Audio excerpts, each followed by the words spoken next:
Hi friends, मैं विवेक नायक एवे to success में आपका बहुत बहुत स्वागत करता हूं। दोस्तों, हम लोग वर्ल्ड ज्योग्राफी के क्लास को आगे बढ़ाने जा रहे हैं। वर्ल्ड ज्योग्राफी में हम लोग पढ़ रहे थे लिथोस्फीयर के बारे में, यानी कि स्थल मंडल के बारे में। स्थल मंडल में हम लोग 3 लेक्चर दे चुके हैं। आज हम लोग का लेक्चर नंबर 4 है, जिसमें हम लोग कवर करेंगे कि अंतर्राष्ट्रीय समय एवं तिथि रेखा के बारे में आज हम लोग डिटेल से कवर करेंगे। अंतर्राष्ट्रीय समय एवं तिथि रेखा से इस चैप्टर पे आपका जितना भी डाउट होगा वो सब डाउट आज आप लोग का क्लियर हो जाएगा। तो आप वीडियो पे बने रहिए। अगर आपको ये वीडियो अच्छी लगे लाइक और शेयर करिए। दोस्तों, चलते हैं, आज का सेशन स्टार्ट करते हैं। आज के सेशन में हम लोग का टॉपिक है अंतर्राष्ट्रीय समय एवं तिथि रेखा के बारे में हम लोग को डिटेल से पढ़ना है। तो आपके माइंड में क्लिक किया होगा कि सर मुझे ये बता दीजिए कि अंतर्राष्ट्रीय समय तिथि रेखा होती क्या है। तो मैं आपको बताऊं कि जैसा कि दोस्तों मैं वर्ल्ड ज्योग्राफी का जो क्लास है दोपहर 2 बजे लेता हूं। क्या मैं दोपहर को 2 बजे क्लास लेता हूं? तो मैं आपसे पूछ दूं कि आपको कैसे मालूम चला कि दोपहर के 2 बज रहे हैं?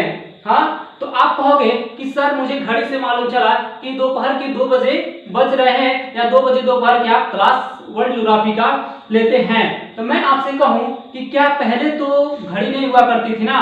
पहले घड़ी नहीं हुआ करती थी, तो पहले के जो व्यक्ति थे वो कैसे मतलब पता लगाते थे कि मतलब इतना समय हो रहा है? तो पहले क्या था? स्थानीय समय चलता था। क्या हुआ था? पहले स्थानीय समय चलता था। अब तो दोस्तों प्रमाणिक समय चल रहा है। क्या प्रमाणिक समय चल रहा है? अब कन्वर्ट हो गया है। तो स्थानिक समय का मतलब होता है कि जो सूर्य है, जब सूर्य की किरणें एकदम लंबवत सीधा पड़ती हैं या मनुष्य के सर के ऊपर सीधा एकदम पड़ती हैं, तो मनुष्य की जो परछाई है वो नहीं बनती है। क्या होगा? जब सूर्य की किरणें मनुष्य के ऊपर या मनुष्य के सर पे जब डायरेक्ट पड़ती हैं, तो दोस्तों जब परछाई नहीं बनती है तो उस समय हम लोग कहते हैं कि दोपहर के 12 बज रहे हैं। कितने बज रहे हैं? दोपहर के 12 बज रहे हैं। इससे हमको मालूम हुआ वही जो स्थानीय समय है दोस्तों वो बाद में प्रमाणिक समय में कन्वर्ट हो गया। प्रमाणिक समय का है तो दोस्तों घड़ी के माध्यम से, जैसे कि मैं आपसे पूछा कि मैं दोपहर के रेगुलर कितना 2 बजे क्लास वर्ल्ड ज्योग्राफी का लेता हूं, तो दोस्तों आपने कहा कि सर मुझे घड़ी से मालूम चला। क्या हुआ? मुझे घड़ी से मालूम चला कि आप दोपहर के 2 बजे वर्ल्ड ज्योग्राफी की क्लास अटेंड करते हैं, या वर्ल्ड ज्योग्राफी की क्लास आप पढ़ाते हैं या लेते हैं। ठीक है, इतना चीज आपको मालूम हुआ। तो दोस्तों वही जो है, जो घड़ी के माध्यम से जो हमें समय बताया गया, वही क्या है? वही प्रमाणिक समय है। क्या है? वही प्रमाणिक समय है। स्थानीय समय मैंने आपको बताया। मैंने क्या बताया स्थानीय समय में? मैंने बताया कि जब सूर्य की किरणें मनुष्य के ऊपर या किसी चीज पे एकदम लंबवत पड़ती हैं, क्या हुआ? लंबवत पड़ती हैं, तो जो परछाई होती है ना दोस्तों, वो परछाई नहीं बनती है या परछाई नहीं दिखाई देती है, तो उससे मनुष्य पता करता था कि दोपहर के 12 बज रहे हैं। जैसे कि मान लीजिए ये मेरा मार्कर है और ये मान लीजिए सूर्य है। ये मेरा मार्कर है, ये मेरा सूर्य है। ये सूर्य अपना सीधा किरण किस पे कर रहा है? इस मार्कर के ऊपर मतलब गिरा रहा है। तो इस मार्कर की क्या है? परछाई तो नहीं बन रही ना। तो इस मार्कर की जब परछाई नहीं बन रही है तो हम लोग क्या कहते हैं? हम लोग कहते हैं कि दोपहर के 12 बज रहे हैं। कितना बज रहे हैं? दोपहर के 12 बज रहे हैं। तो दोस्तों ऐसे ही कहा जाए तो दोस्तों जयपुर में एक वेधशाला बनाया गया है। उस वेधशाला को दोस्तों सवाई राजा जयसिंह द्वारा बनाया गया है। तो मैंने क्या बताया कि जयपुर में एक वेधशाला बनाया गया है जो दोस्तों सवाई राजा जयसिंह द्वारा बनाया गया है। वो वेधशाला का मतलब दीवारें हैं दोस्तों इस तरीके से बनाई गई हैं कि वहां पर दोस्तों मिनट और सेकेंड का भी आप पता लगा सकते हैं कि इतना बज के इतना सेकेंड या इतना मिनट हो रहा है। मैंने क्या बताया?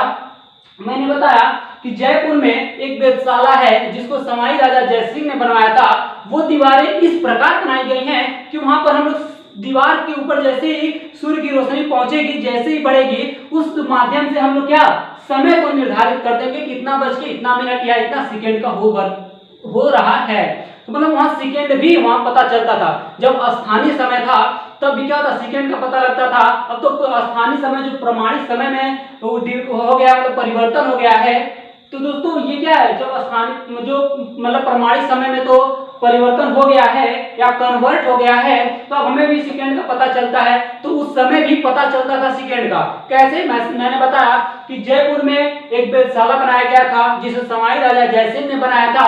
उस दीवार पे जैसे ही सूर्य की किरणें धीरे धीरे बढ़ रही थी, उस समय मतलब उस टाइम दोस्तों क्या होता है? उस समय हम लोग समय को निर्धारित करते हैं कितना बज के इतना हो रहा है, या इतना मिनट हो रहा है, या इतना सेकेंड हो रहा है, या 2:55 2 सेकेंड 5 सेकेंड 10 सेकेंड हो रहे हैं। इस तरह हम लोग पता करते थे। तो मान लीजिए जैसे कि दोस्तों हम लोग कहते हैं कि जो हमारा सूर्य है वो पूर्व से उगता है और दोस्तों क्या होता है, पश्चिम में सूर्यास्त होता है। ठीक है दोस्तों, तो इमेज के माध्यम से मैं आपको बताऊं, या जैसे कि दोस्तों देखा जाए कि मान लीजिए ये हमारा क्या है, ये हमारी पृथ्वी है दोस्तों, ये हमारी पृथ्वी है। तो सूर्य हमेशा कहाँ उगता है, सूर्य हमेशा पूर्व में उगता है। और सूर्यास्त कहाँ पे होता है, तो सूर्यास्त दोस्तों पश्चिम में होता है हमेशा। ठीक है, इतना चीजें आपको मालूम हुआ, इतना चीजें आपको मालूम हुआ। तो मैं बताता हूं कि जब सूर्य यहां से क्या मैंने बताया कि यहाँ जो सूर्य हमारा है, सूर्य यहाँ से क्या है, प्रकाश डाल रहा है, प्रकाश डाल रहा है। तो पूर्व में हमारा सबसे पहले क्या आएगा, पूर्व में हमारा अरुणाचल प्रदेश है, क्या है,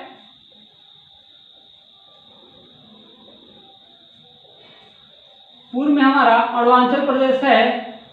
और पश्चिम में देखा जाए तो पश्चिम में दोस्तों क्या है, गुजरात है, जो कच्छ हम लोग कहते हैं। क्या गुजरात कहाँ है, वो पश्चिम साइड में है। और दोस्तों पूर्व साइड में हमारा क्या है, अरुणाचल प्रदेश है। तो दोस्तों जब सूर्य मतलब उदय होता है, जब सूर्य निकलता है तो सबसे पहले अपना प्रकाश कहाँ डालता है, सबसे पहले प्रकाश अपना अरुणाचल प्रदेश पे पड़ता है। सूर्य का प्रकाश सबसे पहले अरुणाचल प्रदेश पे पड़ता है। और जानते हैं आप कि पृथ्वी हमारी ऐसे मूव करती है, क्या ऐसे मूव करती है पृथ्वी। जब ऐसे मूव करती है दोस्तों, तो जैसे कि मान लीजिए यहाँ पे, मान लीजिए ये हमारा अरुणाचल प्रदेश है, ये अरुणाचल प्रदेश है और सूर्य हमारे यहाँ पे, और सूर्य अपनी किरणें क्या रहा है, यहाँ से अरुणाचल प्रदेश पे डाल रहा है। तो हमारी पृथ्वी जैसे ऐसे से मूव करेगी, जब पृथ्वी मूव करेगी तो जैसे आएगी ना, ऐसे आएगी ना, तो यहाँ पे क्या किया, यहाँ पे अदरवाइज आया, फिर यहाँ पे कोई देर आया राज्य, फिर कोई राज्य, फिर उसके बाद हमारा क्या आता है, उसके बाद सबसे पश्चिमी बिंदु क्या हमारे आता है, गुजरात आता है। तब यहाँ पे मतलब जब ऐसे ही रोटेट करती है पृथ्वी, उस माध्यम से धीरे धीरे प्रकाश क्या बढ़ता है, गुजरात की तरफ बढ़ने लगता है। इतना चीजें आपको समझ में आई। उसके बाद मैं बता रहा हूँ कि दोस्तों जब सूर्य तो पूर्व में उग रहा है, अरुणाचल प्रदेश में सबसे पहले इसका प्रभाव पड़ रहा है, सबसे पहले प्रकाश पड़ रहा है अरुणाचल प्रदेश पे, और पृथ्वी हमारी ऐसे मूव कर रही है। और जैसे ही पृथ्वी मूव करेगी तो प्रकाश क्या होगा, ऐसे धीरे धीरे बढ़ता नजर आएगा। दोस्तों जब बढ़ता नजर आएगा धीरे धीरे ऐसा आएगा कि गुजरात में भी सूर्योदय हो जाएगा। तो यहाँ से आपको कॉन्सेप्ट आएगा कि सर सूर्यास्त में गुजरात मतलब अरुणाचल प्रदेश से सूर्य का मतलब पहले उदय होता है, और यहाँ पे जो हमारा गुजरात वाला एरिया है, पश्चिम एरिया है, वहां पे देरी से होता है। तो इसका समय क्या है, मतलब अरुणाचल प्रदेश और गुजरात में कितने समय का या कितने टाइम का डिस्टेंस है। तो दोस्तों यहाँ सूर्योदय मान लीजिए 5 बजे हुआ, अरुणाचल प्रदेश में सूर्योदय 5 AM पे हुआ, 5 AM पे हुआ। तो दोस्तों जब गुजरात में होगा तो गुजरात में 7 AM पे होगा, कब होगा, 7 AM पे। यहाँ पे 2 घंटे का क्या होता है, 2 घंटे का डिस्टेंस रहता है। अरुणाचल प्रदेश और गुजरात में समय का 2 घंटे का डिस्टेंस रहता है। कितना, 2 घंटे का डिस्टेंस रहता है। इतना चीजें आपको कंफर्म हुआ, कंफर्म हुआ तो आगे बढ़े, आगे बढ़ते हैं दोस्तों। मान लीजिए दोस्तों, ठीक है, एक बार इसको क्लियर कर दूं, उसके बाद बता रहा हूँ, इमेज बनाना पड़ेगा। तो ठीक है दोस्तों, मान लीजिए कि इमेज बना दो, उसके बाद मैं आपको समझाऊं तो अच्छा भी लगेगा। ठीक है दोस्तों, ठीक है दोस्तों, मान लीजिए ये हमारा भारत, मान लीजिए क्या है, सही मीटर नहीं, क्या यार लग रहा है मीटर नहीं सही। ठीक है, साफ कर लेना, इसको सही से साफ कर रहे हैं दोस्तों, बता रहा हूं। जैसे दोस्तों मान लीजिए ये हमारा भारत का, मान लीजिए कुछ ऐसे नक्शा है, ठीक है, ठीक है, इस तरह मान लीजिए भारत का कुछ नक्शा है। ये हमारा उत्तरी ध्रुव इसे हम कहते हैं, और इसे हम दक्षिणी ध्रुव कहते हैं, और इसे हम पूर्वी ध्रुव कहते हैं, या इसे हम लोग पश्चिमी ध्रुव के नाम से जानते हैं। ये 4 कॉन्सेप्ट आप सभी लोग जानते होंगे। सबसे ऊपर जो है वो जम्मू कश्मीर है, क्या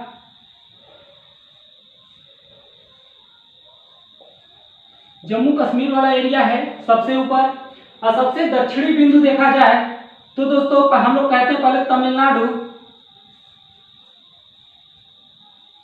तमिलनाडु, और सबसे दक्षिणी बिंदु कहा जाए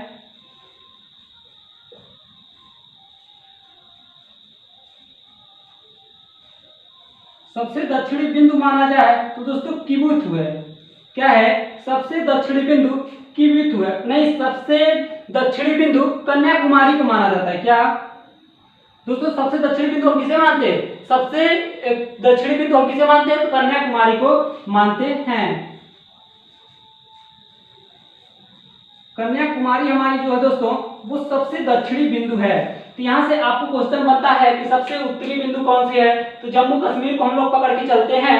और सबसे दक्षिणी बिंदु से हमेशा क्वेश्चन बनते हैं, ये मोस्ट इंपॉर्टेंट है, ये आप लोग याद रखिए। तो सबसे दक्षिणी बिंदु दोस्तों कन्याकुमारी है, और न कि आप कह दें कि तमिलनाडु। तमिलनाडु सबसे दक्षिणी बिंदु नहीं है, और सबसे दक्षिणी बिंदु हमारा क्या है? कन्याकुमारी है।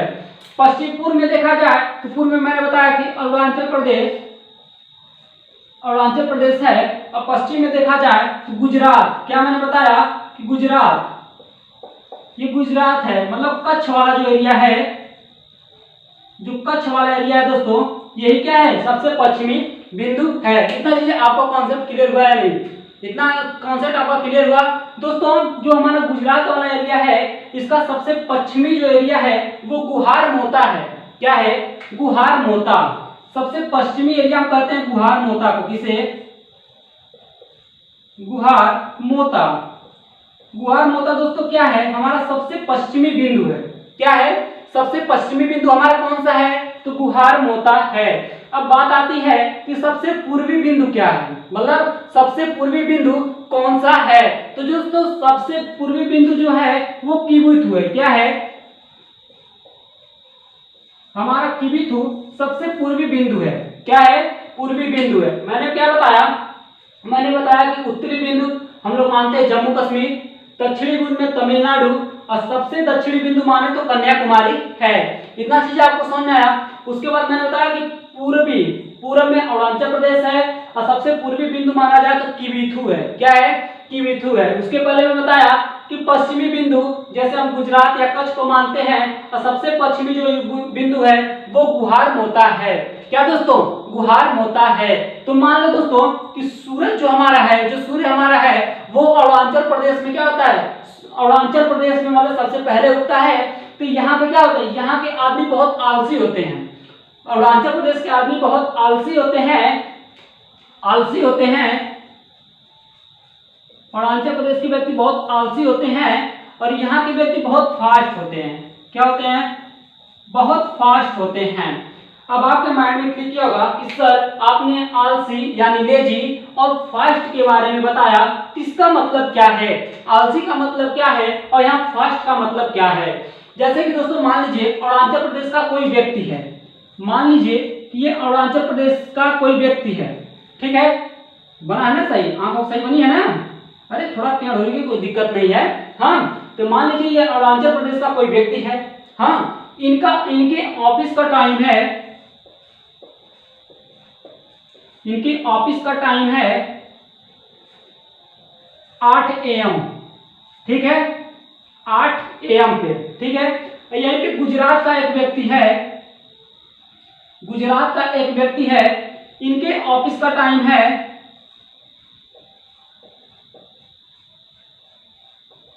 इनके ऑफिस का टाइम भी है 8 AM पे। कितना है? 8 AM पे है। तो दोस्तों क्या होगा? मैंने बताया आलसी के बारे में। आलसी में दो कॉन्सेप्ट बताया कि एक अरुणाचल प्रदेश का आदमी है जिसकी ऑफिस का समय है 8 AM पे, मतलब ये अपने 8 AM पे ऑफिस से जाता है। और गुजरात का एक व्यक्ति है, वो कितने बजे जाता है? तो वो भी 8 AM पे इनकी भी ऑफिस है, दोनों ही ऑफिस में काम करते हैं, ठीक है? अब दोस्तों मान लीजिए कि अरुणाचल प्रदेश में जो सूर्योदय है वो 5 AM पे हो रहा है। कब? सूर्योदय अरुणाचल प्रदेश में 5 AM पे हो रहा है। तो यहाँ का व्यक्ति क्या होगा? यहाँ का व्यक्ति मान लीजिए कि यहाँ पे सोया होगा, 5 बजे 5 AM पे सूर्योदय हो रहा है, यहाँ का व्यक्ति सोया होगा, और सो के फिर देखा कि अभी तो 5 AM हो रहे हैं, चलो 1 घंटा और सो लेते हैं, 6 बजे तक सो लेते हैं या 7 बजे तक सो लेते हैं। हाँ, उसके बाद तैयार होंगे और ऑफिस चले जाएंगे। तो ये क्या हुए? ये आलसी हुए, मतलब बहुत ही लेजी हुए। अब दोस्तों जो यहाँ का मतलब गुजरात का व्यक्ति है, जब मैंने बताया कि जब अरुणाचल प्रदेश में 5 AM पे सूर्योदय होता है, तो यहाँ पे कितने बजे होगा? गुजरात में होगा 7 AM पे, 7 AM पे। तो दोस्तों यहाँ का व्यक्ति क्या है? यहाँ का व्यक्ति जब देखेगा कि 7 AM पे सूर्योदय हो गया, तो वो फटाफट क्या करेगा? फटाफट उठेगा, ब्रश मंजन करेगा, वो क्या करेगा? तुरंत ऑफिस के लिए तैयार होगा और फास्ट क्या होगा? चला जाएगा ऑफिस।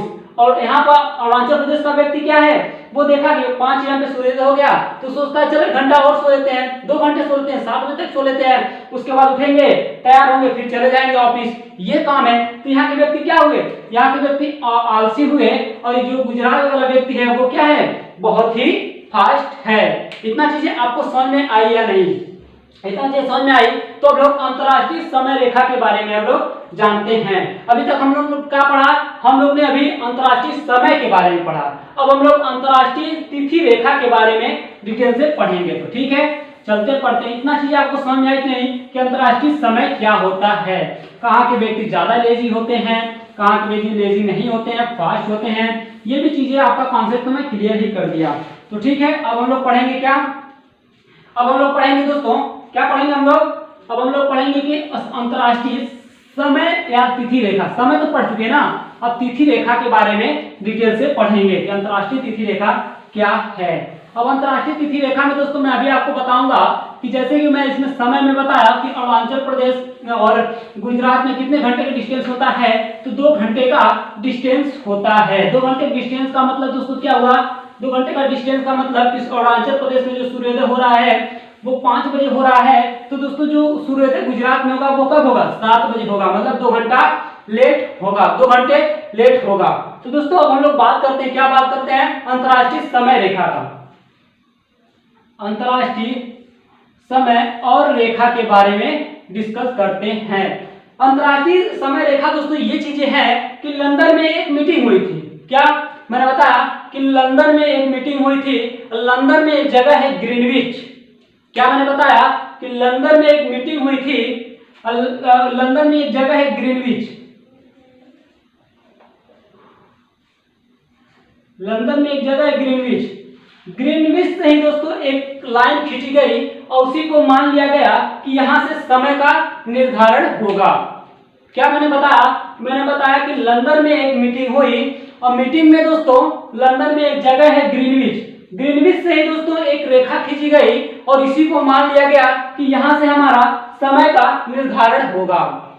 क्या होगा, यहां से दोस्तों समय का निर्धारण होगा। तो दोस्तों बात आती है कि समय का निर्धारण होगा तो हम लोग कहते हैं कि 0 डिग्री या 360 डिग्री ही क्या है, ग्रीनविच है। 0 डिग्री या 360 डिग्री क्या है, ग्रीनविच है। तो आपके माइंड में क्लिक क्या होगा कि सर आप बताएं कि ग्रीनविच मान लो लंदन में एक जगह है, जब लंदन में मीटिंग हुई तो मीटिंग के दौरान क्या निर्णय निकला कि ग्रीनविच में मतलब लंदन का एक जगह है ग्रीनविच, वहां से एक लाइन खींच दिया जाए और इसी को आधार मान लिया जाएगा कि यहां से क्या हुआ, समय का निर्धारण होगा। और दोस्तों ग्रीनविच को 0 डिग्री लाइन या मतलब 360 डिग्री लाइन के नाम से भी जाना जाता है। अब कॉन्सेप्ट आता है कि 0 डिग्री और 360 दोनों बात तो एक ही है, क्यों बात एक ही है तो मैं आपको बताता हूं। जैसे कि दोस्तों कोई मान लीजिए कोई वृत्त है, ऐसे ही मान लीजिए आपको आपका घर है, मान लीजिए ये मार्कर, ठीक है दोस्तों, ये मार्कर है, ये दूसरा मार्कर है, हाँ ये दूसरा मार्कर है, ये मार्कर यहाँ पे दोनों साथ में रहते थे, क्या हुआ एक ही परिवार के एक ही सदस्य हैं, तो ये एक मार्कर एक साथ हैं और इनको जाना है मार्केट, ठीक है मार्केट जाना है, तो ये क्या हुआ यहाँ से इनको छोड़ के मार्केट चले गए, ठीक है यहाँ तक वो मार्केट पहुंचे और फिर ये क्या किए मार्केट से सामान लेके फिर ये क्या हुए यहाँ तक वापस आ गए, फिर अपने परिवार के पास आ गए, अपने घर पे आ गए, तो ये कहाँ गए, ये 0 डिग्री पे आ गए, कहाँ गए 0 डिग्री पे आ गए। सेम कॉन्सेप्ट 360 का मैं बता रहा हूं, 360 में भी सेम कॉन्सेप्ट यही है कि जैसे कि मान लीजिए कि पृथ्वी है, मान लीजिए दोस्तों ये पृथ्वी है, ठीक है ये हमारा अर्थ है, ये हमारा अर्थ है, हाँ पृथ्वी है, पृथ्वी का चक्कर चंद्रमा लगाता है, आप सभी जानते हो कि पृथ्वी का चक्कर चंद्रमा लगाता है। तो मान लीजिए यहाँ चंद्रमा है, ठीक है यहाँ चंद्रमा है और चंद्रमा क्या हुआ, चंद्रमा इस तरह पृथ्वी का चक्कर लगा रहा है, ऐसे से पृथ्वी का चक्कर लगाते लगाते क्या हुआ फिर अपने स्थान पे आया नहीं आया, आया ना, तो 360 डिग्री आया कि नहीं, कि जो एक वृत्त होता है, एक पूर्ण वृत्त, जो एक पूर्ण वृत्त या पूर्ण गोला कहे उसी वो क्या होता है, वो 360 डिग्री का होता है, कितने का होता है 360 डिग्री का ये गोला होता है। इतना चीजें आपको समझ में आई या नहीं आई ना, तो दोस्तों तो बात आती है कि पृथ्वी जो है वो सूर्य का जो चक्कर लगाती है वो कितने दिनों में लगाती है, क्या हुआ या पृथ्वी जो घूर्णन करती है अपने अक्ष पे वो कितने समय में करती है। पृथ्वी अपने अक्ष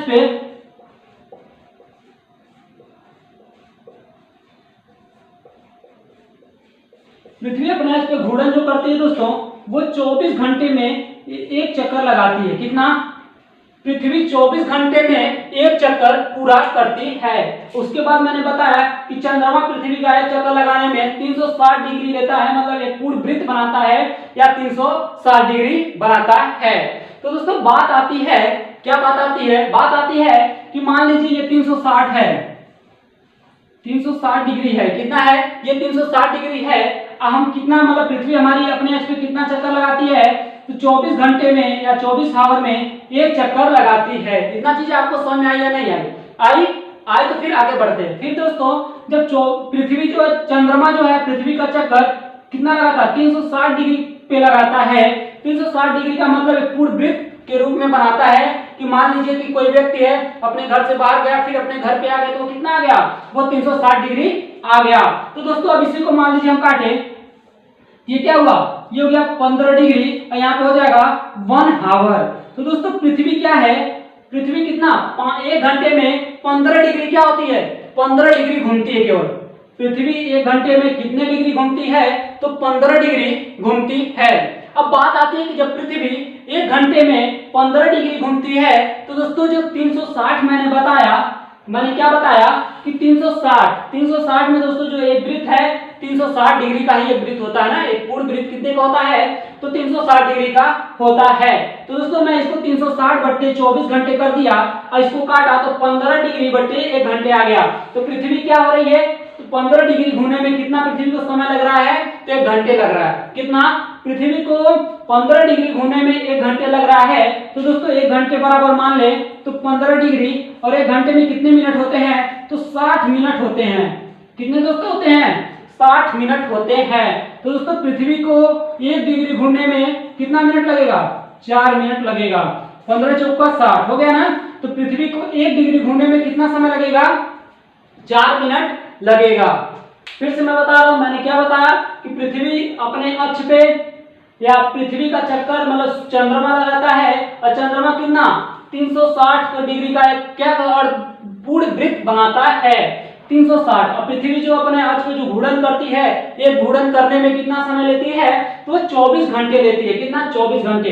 तो मैंने 360 डिग्री बटे 24 घंटे कर दिया तो 15 डिग्री बटे 1 घंटे आ गया। तो मतलब पृथ्वी 1 घंटे में 15 डिग्री मूव करती है या घूमती है। उसके बाद मैंने 15 डिग्री बटे 60 मिनट कर दिया।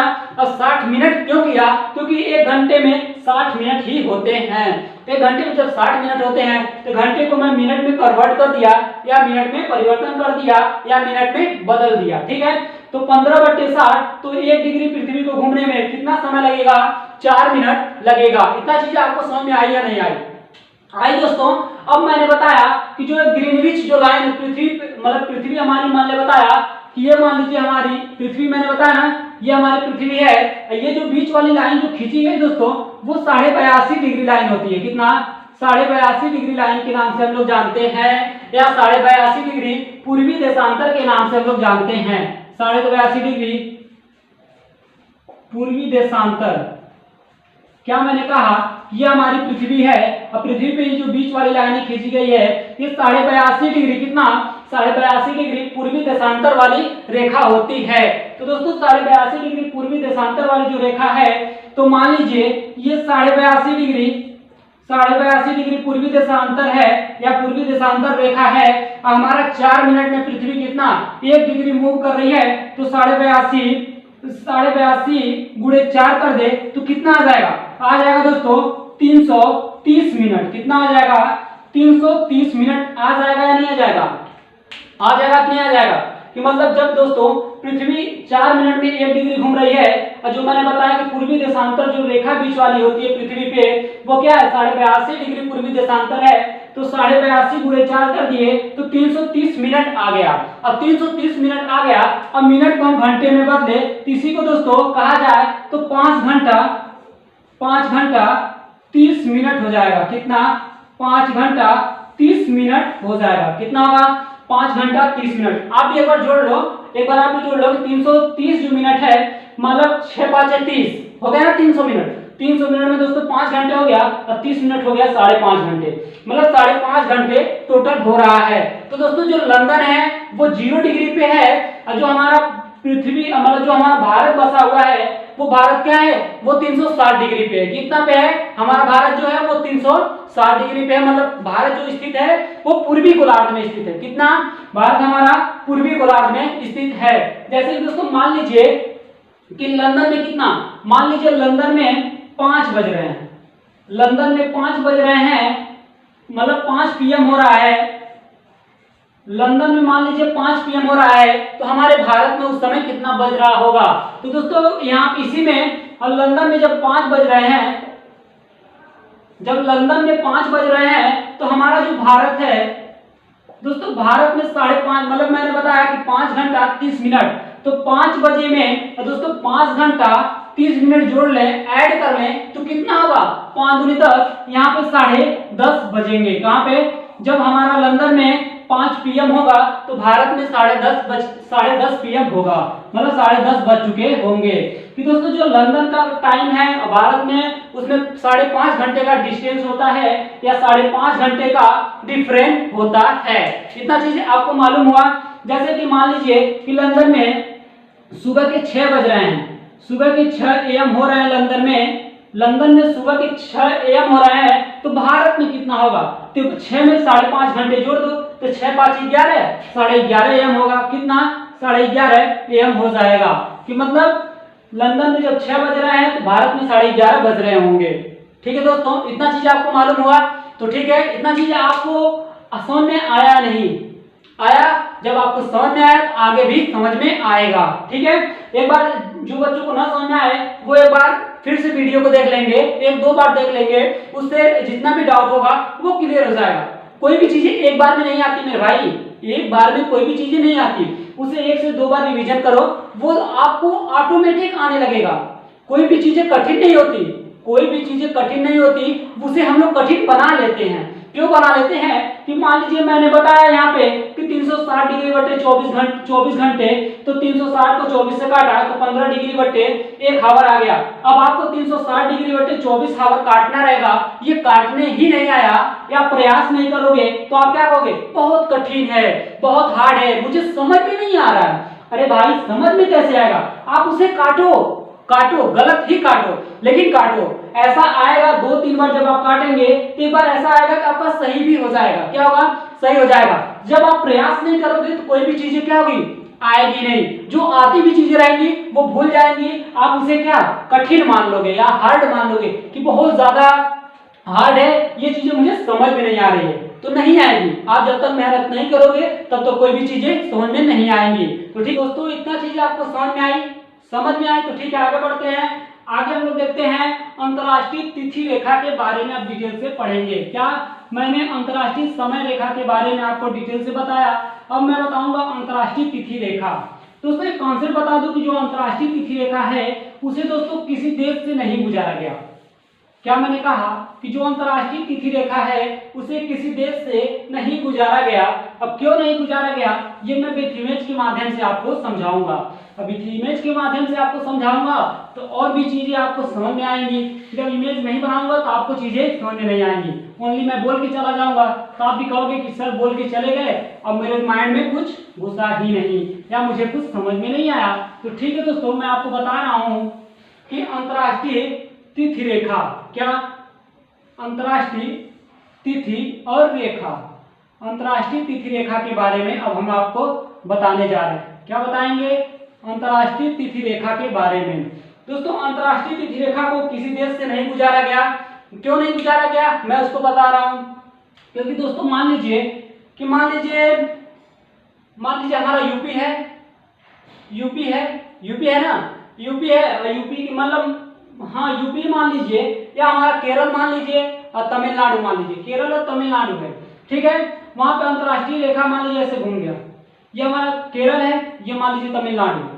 ठीक है, ये केरल है, ये तमिलनाडु है। केरल में दोस्तों 11 तारीख है। ठीक है, केरल में कितना तारीख है, 11 तारीख है।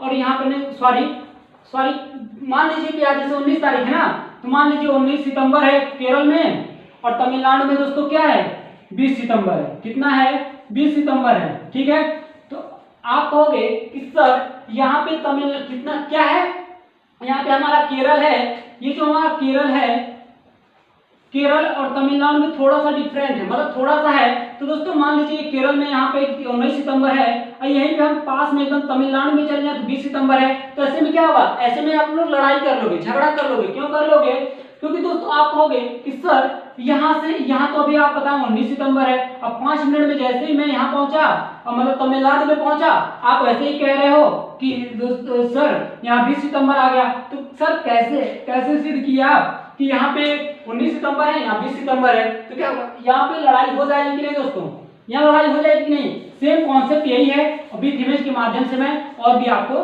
बता रहा हूँ। जैसा कि दोस्तों मान लीजिए कि मैंने बताया कि जो अंतर्राष्ट्रीय तिथि रेखा है उसे किसी देश से नहीं गुजारा गया। तो जैसे कि दोस्तों मान लीजिए कि अंतर्राष्ट्रीय तिथि रेखा जो होती है वो 180 डिग्री को अंतर्राष्ट्रीय तिथि रेखा कहते हैं। अंतर्राष्ट्रीय तिथि रेखा किसे कहते हैं, तो 180 डिग्री को हम लोग अंतर्राष्ट्रीय तिथि रेखा के नाम से जानते हैं। तो दोस्तों 180 डिग्री को अंतर्राष्ट्रीय तिथि रेखा के नाम से जानते हैं। तो यहाँ से मान लीजिए कोई लाइनें खींची गई, यहाँ से कोई लाइनें खींची गई ना दोस्तों, खींची गई ना।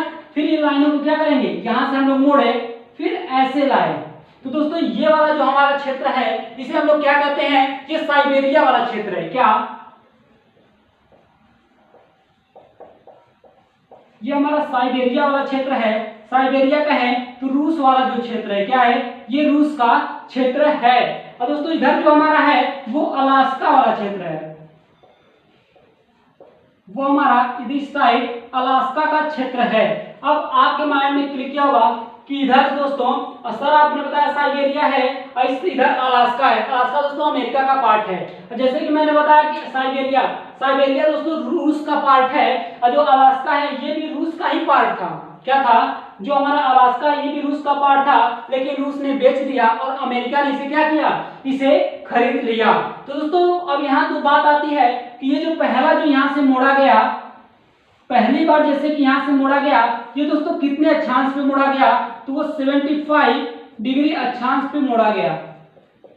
कितने पे मोड़ा गया, तो 75 अक्षांश पे मोड़ा गया। आपसे कहीं पे पूछ सकता है कि अंतर्राष्ट्रीय तिथि रेखा जो है वो 180 डिग्री अंतर्राष्ट्रीय तिथि रेखा के नाम से उसे जानते हैं। उसमें जो पहला मोड़ पड़ा था या उसे पहला जो मोड़ा गया था वो कितने डिग्री पे, कितने डिग्री का मोड़ था, तो वो दोस्तों 75 डिग्री अक्षांश का मोड़ था। इतना चीज आपको समझ में आई दोस्तों। आगे बढ़ते हैं। अब दोस्तों आगे जैसे आगे देखते हैं कि आगे दोस्तों जो आता है ये वाला हमारा ये वाला पार्ट आता है। ठीक है, यहाँ से भी हमारा क्रॉसिंग हो गया। तो ये जो दोस्तों यहाँ पे जो ये वाला एरिया हमारा बच रहा है, क्या ये जो हमारा ये वाला एरिया है ये बेरिंग जल संधि है या बेरिंग सागर है। क्या है, बेरिंग सागर है। यहाँ पे क्या मैंने बताया कि बेरिंग सागर है। आपको समझ में चीजें आ रही है कि नहीं आ रही है। आपको जब चीजें समझ में आ रही है तो आगे भी समझ में आएंगी। आप कोई भी चीजें डिटेल से पढ़ो। यहाँ पे able to success by Vivek Nayak channel पे आपको हर एक सब्जेक्ट डिटेल से ही पढ़ाया जाएगा। और जितने भी छात्र हैं यूपीएससी के स्टूडेंट हैं उनको जितने भी मटेरियल है मैं सब यहाँ पे अवेलेबल करा दूंगा। तो ठीक है, मैंने क्या बताया कि यहाँ पे जो मोड़ है वो बेरिंग सागर है। क्या है, यहाँ पे बेरिंग सागर है। क्या है, बेरिंग सागर है। बेरिंग सागर का यहाँ पे दोस्तों क्या हुआ, यहाँ पे पानी भरा हुआ है। और पहला मोड़ मैंने बताया कि 75 डिग्री अक्षांश पे पहला मोड़ मोड़ा गया था। या दोस्तों पूरा का पूरा जैसे ये वाला जो लाइनिंग है, ये वाली जो लाइनिंग है ये पूरा का पूरा कहाँ पे, प्रशांत महासागर में है। कहाँ, प्रशांत महासागर में ये पूरा का पूरा क्षेत्र क्या हुआ है, मतलब ये लाइन जो खींची गई है दोस्तों, ये सीधी लाइन जो खींची गई है ये पूरा का पूरा प्रशांत महासागर में खींची गई है। कहाँ खींची गई है, प्रशांत महासागर में खींची गई है। अब दोस्तों बात आती है कि यहाँ पे जो होते हैं दोस्तों, यहाँ पे छोटे छोटे द्वीप हैं। कौन से, यहाँ पे छोटे छोटे द्वीप हैं। यहाँ पे छोटे छोटे द्वीप हैं, जो छोटे छोटे द्वीप में मान ले कि फिजियामा जो द्वीप है ये भी एक छोटा द्वीप है। उसके बाद मान लीजिए न्यूजीलैंड भी एक द्वीप है दोस्तों। ये क्या है, ये सब छोटे छोटे द्वीप यहीं पे स्थित हैं। उसके बाद दोस्तों ये लाइनें ऐसे ऐसे आती हैं, फिर ऐसे बाद 180 डिग्री पे जाके क्या होती हैं, 180 डिग्री अक्षांश पे क्या होती हैं, ये लाइन समाप्त हो जाती है। तो मैंने आपको क्या क्या चीजें बताया, मैंने आपको ये चीजें बताया कि यहाँ पे जो 180 डिग्री अंतर्राष्ट्रीय तिथि रेखा है ये 180 डिग्री से ही शुरू होती है। इधर दोस्तों इस साइड साइबेरिया रूस है, इधर अलास्का है। मैंने बताया कि अलास्का भी पहले रूस का ही पार्ट था, बाद में रूस ने इसे बेचा और अमेरिका ने इसे क्या किया, खरीद लिया। तो अब अलास्का कहाँ हो गया, अमेरिका में हो गया। जब 180 डिग्री अक्षांश या तिथि रेखा से या अंतर्राष्ट्रीय तिथि रेखा से जो लाइनें खींची गई उसमें जो पहला मोड़ पड़ा था वो मोड़ दोस्तों कैसे पड़ा था या कितने डिग्री पे पड़ा था, तो 75 डिग्री अक्षांश पे वो मोड़ मोड़ा गया था। उसके बाद मैंने बताया कि ये वाला जो पार्ट है यहाँ बेरिंग सागर है, कि बेरिंग सागर में ये वाला पार्ट पूरा यहाँ की लाइनें खींची गई थी। उसके बाद मैंने बताया कि ये वाली जो लाइनें है ये प्रशांत महासागर में, पूरा का पूरा प्रशांत महासागर में ये लाइनें खींची गई हैं। उसके बाद मैंने बताया कि यहाँ पे ये जो बड़ी वाली लाइन है यहाँ पे छोटे छोटे द्वीप हैं, जैसे कि मैंने बताया फिजियामा द्वीप, और उसके बाद मैंने बताया कि न्यूजीलैंड भी एक द्वीप है दोस्तों। तो ये क्या है, यहाँ पे छोटे छोटे द्वीप हैं। अब आपके माइंड में क्लिक किया हुआ कि अंतर्राष्ट्रीय तिथि रेखा, तो मान लीजिए दोस्तों अंतर्राष्ट्रीय तिथि रेखा में क्या होता है मैं बता रहा हूं कि जैसे कि मैंने पहले ही आपको बताया कि किसी देश से जो अंतर्राष्ट्रीय तिथि रेखा है वो किसी देश से नहीं गुजारा जाता। एक किसी देश से अंतर्राष्ट्रीय तिथि रेखा गुजर गई तो रोज का रोज क्या होगा, झगड़ा होगा, बवाल होगा। तो ठीक है, मैं बताता हूँ क्यों होगा, कैसे होगा, इसके बारे में। मान लीजिए दोस्तों यहाँ मान लीजिए बृहस्पतिवार है, यहाँ पे मान लीजिए बृहस्पतिवार है दोस्तों, यहाँ पे क्या है, यहाँ पे शनिवार है, ठीक है दोस्तों, यहाँ शनिवार है। हाँ, अब मान लीजिए मछुआरे यहाँ से मछली मारने गए, यहाँ से मान लीजिए 11 AM पे मछुआरे यहाँ से मछली मारने गए और यहाँ पे दोस्तों 1 PM पे क्या हुए, पहुंच गए यहाँ पे 1 PM पे पहुंच गए। तो दोस्तों इनको जाने में कितना, 2 घंटे का समय लगा, 2 आवर का टाइम लगा या 2 घंटे का समय लगा। तो आप कहोगे कि सर अभी तो मैं बृहस्पतिवार में था या 11 PM पे निकला था मछली मारने के लिए और यहाँ पे जो दोस्तों 2 घंटे में डायरेक्ट मैं शनिवार पे आ गया और यहाँ पे दोस्तों 1 PM हो रहा है। तो आप क्या करोगे, यहाँ पे आश्चर्यचकित हो जाओगे, आप कहोगे इमेजिंग, कुछ जादुई ऐसा हो गया कि हम क्या हुआ, डायरेक्ट 2 घंटे में बृहस्पतिवार से शनिवार में एंट्री कर गए। ये चीजें क्या है, आपको यहाँ पे आपका लॉस क्या है कि आप बोले कि बृहस्पतिवार है और सर बृहस्पतिवार से मैं निकला तो मैं सोचा कि शुक्रवार को मछली मार के वापस चलाऊंगा, लेकिन यहाँ पे 2 घंटे में तो मेरा शनिवार आ गया। ये क्या है, इमेजिंग तो है, कोई ऐसी तो जादुई छड़ी चली ही गई कि जो 2 घंटे में डायरेक्ट हमारा एक दिन गायब हो गया, मतलब शुक्रवार गायब हो गया और डायरेक्ट शनिवार को हम लोग 1 PM पे यहाँ पहुंच गए। तो यहाँ पे क्या होगा, यहाँ पे दोस्तों यहाँ पे ज्यादा कंडीशन क्या आते हैं, लड़ाई झगड़े के ही आते हैं। तो सेम कॉन्सेप्ट यही है अंतर्राष्ट्रीय तिथि रेखा का। इतना चीजें आपको समझ में आई। उसके पहले मैंने आपको बताया कि अंतर्राष्ट्रीय समय रेखा के बारे में बताया। तो दोस्तों आज के सेशन में इतना ही, बहुत बहुत धन्यवाद, मिलते हैं next day, all the best.